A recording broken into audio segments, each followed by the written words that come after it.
Hi, I'm Sabina Fu. Today on Ghosts of Mississauga, we go inside what's been called one of the most haunted buildings in Canada. Welcome to Cherry Hill. The ghost stories that are attached to the house start to come to the fore shortly after the house was moved. And the fact that some of the spirits that are associated with the house are of native people perhaps lends credence to that belief that something was disturbed when the house was moved.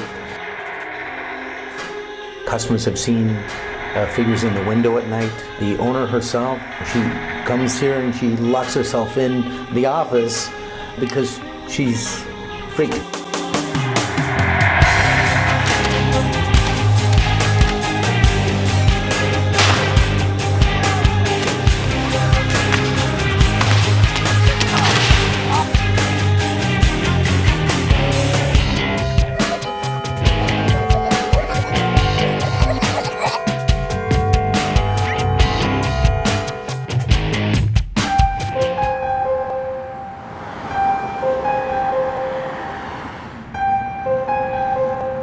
Now, believe it or not, this empty field here at Dundas and Cawthra was once the location of what is now the Cherry Hill Pub. The building was relocated in 1972 to its current location.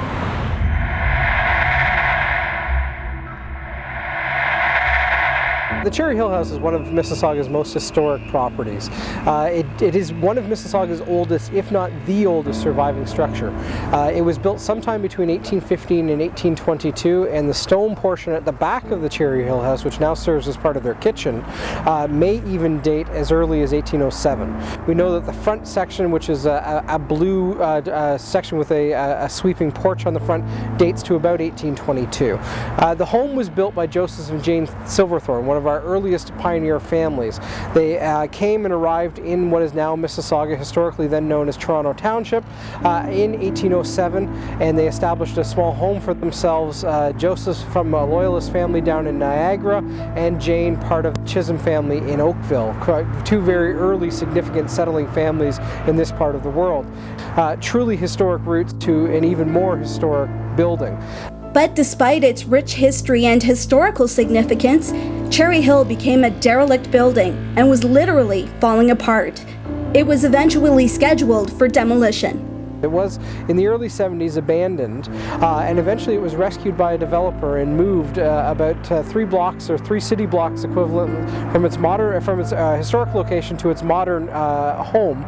It was converted to a restaurant in about 1975 and has housed a public house ever since. And we have so many stories about the Silverthorns and their home at Cherry Hill. There's books written about them. It's a well-documented structure, not even talking about ghost stories, but in terms of just its overall history. The people who lived there for a period of time. It was even used for a boarding house by the Cooksville Brickyard. Cherry Hill stands across the street from the city's historic Dixie Union Cemetery, which was established in 1810 and is believed to be Peel Region's first formal burial ground. Both the cemetery and Cherry Hill are rich with Native history. In fact, the Silverthorns documented several incidents when Indians would enter their home without invitation and just sit and stare at them.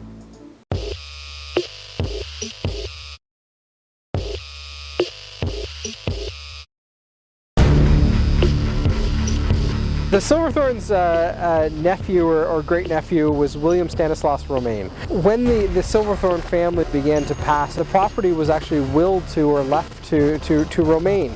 He was a bit of an eccentric character, to put it lightly, and he used to hold lavish parties at the house when he stayed, almost as if it were a cottage for him or a retreat. And among those parties, a certain number of them had to do with seances. Some of the ghost stories attached, and Cherry Hill has more ghost stories than most other places. Not only is it considered one of Mississauga's most haunted sites, but perhaps even one of Canada's most haunted sites. And some of them attach or are believed to attach to the time period of Romaine, and perhaps spirits he conjured up or were conjured up during the seances. And the fact that this house was used repeatedly for those types of parties and gatherings perhaps lends a little bit of air to the mystery that surrounds the house. Many people believe that the building was relocated onto what was once a sacred Indian burial ground. There's no evidence to suggest that the house was ever placed on an Indian burial ground.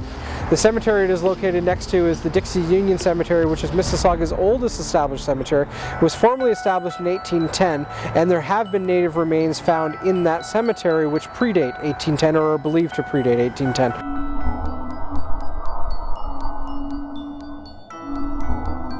The ghost stories that are attached to the house start to come to the fore shortly after the house was moved. One of the security guards that was hired to guard the house after it was relocated ran off the job saying that a young girl on a horseback appeared inside the house and threatened him.